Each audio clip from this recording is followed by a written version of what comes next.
ঠিকভাবে তদন্ত করে যারা দোষী তাদেরকে যদি গ্রেফতার করতো আজকে এই দিন দেখতে হতো না। আমি অবাক হয়ে যাচ্ছি, এটা তো উত্তরপ্রদেশ নয়, এটা তো গুজরাট নয়।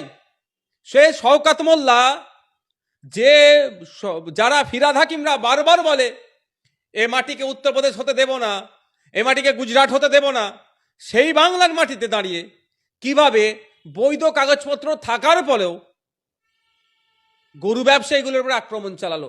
ড্রাইভারও বাদ যায়নি, সে বেচারির দোষ কি আছে?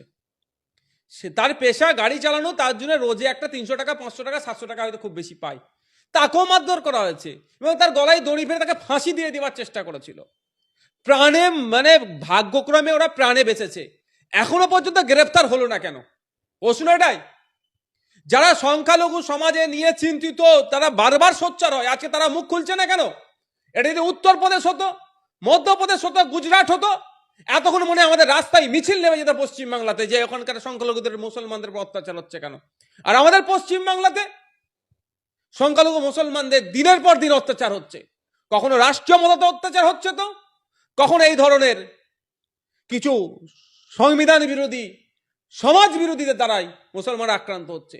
প্রথমে আমি যতটুকু খবর পেয়েছি যে ওদেরকে ডেকে ধরেছে, ধরার পরে বলছে তোরা অবৈধভাবে গরু পাচার করছিস। যখন কাগজপত্র দেখায় তারপরে হামলা চালায়, বলছে তাদের মানে এদের ইন্টেনশন ছিল যে ওদের উপরে আক্রমণ করব, ওদেরকে মারবো। কেউ তো আগুন, গাড়িতে আগুন লাগিয়ে দেওয়ার চেষ্টা করেছিল। তো এইগুলো যারা